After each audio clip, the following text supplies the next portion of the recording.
Now You See Me Too has a returning cast of Jesse Eisenberg, Morgan Freeman, Mark Ruffalo, Dave Franco and Woody Harrelson.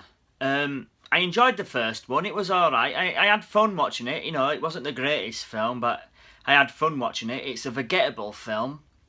It's not really one I thought much of afterwards, after I'd seen the first film. So it took me by surprise when they announced that they was doing a Now You See Me Too, the sequel to the first one, with a returning cast as well. And after watching this version, the second one, it's okay. It's just like the first one. I had fun watching the movie. Can't say, I'm going to rush back to watch it again. It's kind of forgettable. But when you're watching it, it's fun. The performances are pretty good. I liked the returning characters. Daniel Radcliffe's in this one. And I liked him. I'm not really that much of a fan of Daniel Radcliffe because I'm not really much of a fan of the Harry Potter films and I haven't really seen him in much else. But I liked his performance in this. I thought it was alright.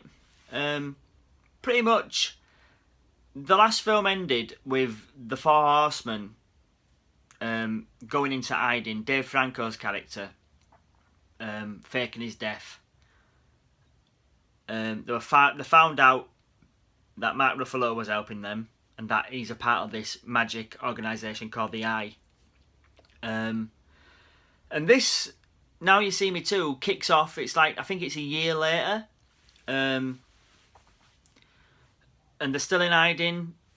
But Jesse Eisenberg's character is now like seeking the Eye himself and taking orders from the Eye, for trying to find out what he can do. Whereas Mark Ruffalo's character, he's acting as the Four Horsemen's leader now, who is a member of the Eye, and he's like getting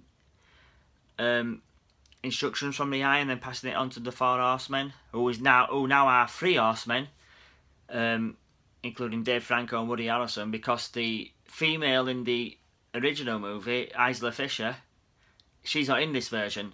And they kind of explain where the character's gone at the start of this film. Basically, she got tired of waiting around, waiting for, instructions and waiting for, like, Jesse Eisenberg's character to tell him what to do. So the Eye, it says, found her a way out. So basically that's, why she's not in the movie.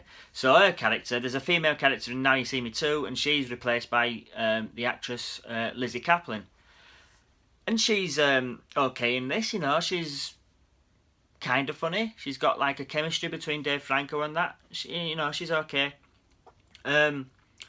Basically, they get set a task to expose this Apple type company. Can't remember what it's called, but it's doing some dodgy stuff. So they go to expose the boss of that, and the boss's partner is played by Daniel Radcliffe, and he's fakes his death. So anyway, they get found out while they're doing the big show at this like mobile tech event, and then they go down a shoot, and somehow they end up in Shanghai. That's in New York, and they somehow end up in Shanghai.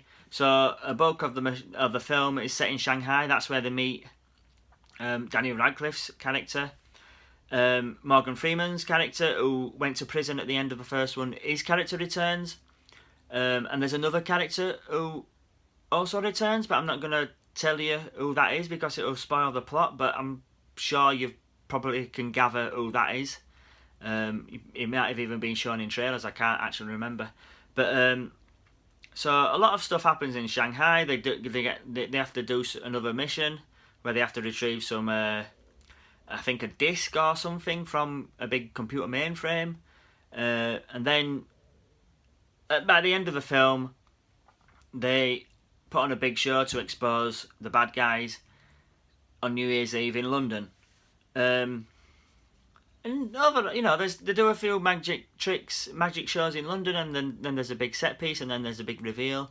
And I had fun with this film. I enjoyed watching it. When it comes to magic films, none of these two films can compare to like a film like The Prestige. But they're enjoyable. I can't say I love them because I pretty much instantly forget what happens in them after watching it, but I had fun watching it. I've got a few minor gripes. Well, one's it's a mid-level gripe. Well, actually, two are really. The FBI are tracking the four horsemen, and they end up tracking them down to London. And it's always been a gripe with me in movies in general when American authorities come to London and start operating in London, because basically it shows like the FBI running around with the guns, and it's like, and it's happened in other films. And like the major one where it's happened is Fast and Furious 6, when The Rock and the rest of the crew are all running around London with the guns and everything. And it's like, this would not happen in London. You know, we have strict gun laws for a reason. It would still apply to like FBI agents and things. They can't just come into this country and then automatically have their guns and be running around, you know, UK streets with the guns. You know, it just wouldn't happen. So that was a gripe what I had with the film. It kind of annoyed me, you know, seeing that. And the other annoyance in this film was Woody Harrelson plays two characters. Now, the character he played in Now You See Me, you know, fair enough. You know, I like that character.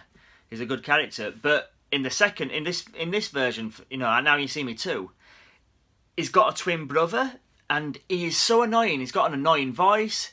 They've done him with like an annoying curly wig. He's got super bright white teeth. You know, the character is just really annoying and serves no purpose. And it's like, why the hell did they put that character in it?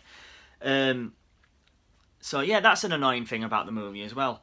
And also, when they're in London, when I saw the trailer and it showed like the clips of London and there was big fireworks displays, I said, I bet that was filmed on New Year's Eve.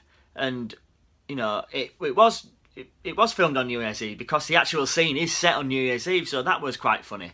But overall, I had fun with the movie. I'm gonna give the movie a rating of B-.